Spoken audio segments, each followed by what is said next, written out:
दोस्तों, हमारा जो फुल स्टैक प्रोजेक्ट है उसमें हम लोगों का जो हम एपीआई बना रहे थे, उस एपीआई में हमारे पास फीचर नोड है ना। फीचर नोड वाला ब्लॉक हम लोग बना रहे थे और फीचर नोड में हम लोगों ने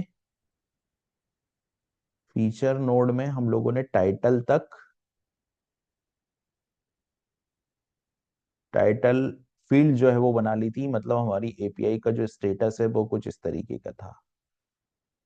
तो इस स्टेटस में हमने फीचर नोड बना लिया था यहाँ तक। अभी फीचर नोड में हमको ये जो फीचर नोड वाला ब्लॉक है इसके अंदर हमको इमेज यूआरएल और कैटेगरी दो फील्ड और लेके आनी है। तो ये दो फील्ड कैसे आएगी वो देखने के लिए हम क्या करते हैं, हम सबसे पहले चलते हैं हमारे कोड में। तो मैं ओपन करता हूँ विजुअल स्टूडियो कोड। ये मेरा एक विजुअल स्टूडियो कोड आ गया। विजुअल स्टूडियो कोड ओपन करता हूँ। ये मैंने वीएस कोड ओपन किया और वीएस कोड में हम यहां तक पहुंच गए थे, टाइटल तक पहुंच गए थे। टाइटल के आगे का कोड हमको करना है जो कि लेके आएगा यहाँ पर इमेज यूआरएल और कैटेगरी। करेक्ट। तो देखिए, इमेज यूआरएल लाने के लिए हमको हमने ये जो फील्ड, ये जो हमारा ऊपर हमने जो फाइल टाइप और हमने एक वैल्यू यहाँ ली है स्लाइडर इमेज। राइट। तो स्लाइडर इमेज हमको काम आएगी फील्ड यहाँ पर। तो मैं जाता हूँ फाइल में और यहाँ पर मैं एक वेरिएबल बनाता हूँ डॉलर फाइल बनाऊंगा। और एक फाइल करके हमने क्लास ऐड कर रखी है ऊपर, फाइल। और फाइल एक एंटिटी है, यहाँ पर एक एंटिटी है फाइल। राइट। तो फाइल लोड ये फंक्शन मैं कॉल करूंगा और यहाँ पर मुझे पास करना है आईडी। कौन सी आईडी? तो मैं यहाँ पे डॉलर, डॉलर के बाद में स्लाइडर इमेज है ना, डॉलर और डॉलर के बाद में यहाँ पे स्लाइडर इमेज मैंने ली। स्लाइडर इमेज में यहाँ पे मैंने जीरो और जीरो के बाद में टारगेट आईडी। ये टारगेट आईडी क्या है? टारगेट आईडी यहाँ पर एंटिटी की आईडी है। एंटिटी की आईडी यानी कि जो इमेज एंटिटी है उसकी आईडी है। तो मैंने यहाँ पे लिया टारगेट अंडरस्कोर आईडी।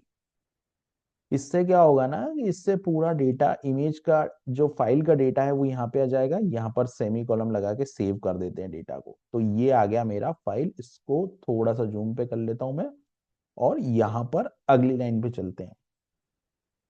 अब हमारे पास में फाइल ऑब्जेक्ट है, लेकिन फाइल ऑब्जेक्ट से मुझे यूआरआई निकालना है। तो मैं लिखता हूँ dollar URI is equal to, यहाँ पर मैं लिखूंगा डॉलर फाइल, क्योंकि मेरे को फाइल ऑब्जेक्ट मिल गया।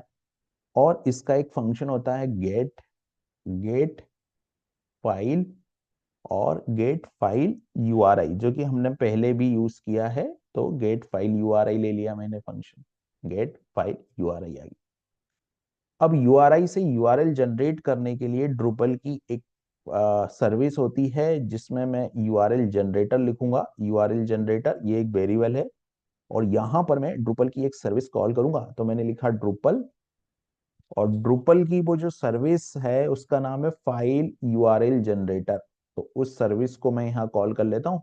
तो ये मेरा ड्रुपल है और यहाँ पर जो है मैंने यूआरएल जनरेटर सर्विस कॉल कर ली।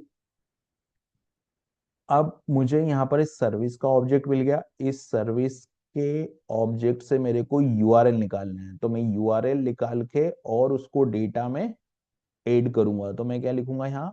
मेरे को यहाँ लिखना होगा, ये मैंने लिखा यूआरएल, और यूआरएल में मैंने लिखा यहाँ पर यूआरएल, और यहाँ पर ये यूआरएल आ गया। ठीक है। इस तरीके से हमको मिल जाएगा फाइल का यूआरएल। तो अभी मैं चलते हैं कोड में और एक बार हम लोग यहाँ पर जो है वो कैशे क्लियर कर देते हैं। तो हमको फाइल का यूआरएल मिल जाएगा। अब जब फाइल का यूआरएल मिल जाएगा तो अभी हमको एक चीज और लेके आनी है और वो है हमारी कैटेगरी। तो कैटेगरी को लाने के लिए हम क्या करेंगे? सबसे पहले हम यहाँ पर इसको रिफ्रेश करते हैं डेटा को, और चलते हैं कि डेटा अपडेट हुआ कि नहीं। तो अभी डेटा अपडेट नहीं हुआ। इसको मैं जो है वो प्राइवेट विंडो में ओपन करता हूँ, और कभी कभी कैशिंग की वजह से होता है, इसलिए यहाँ पर ये देखें ये यूआरएल यहाँ अपडेट हो गया हमारा।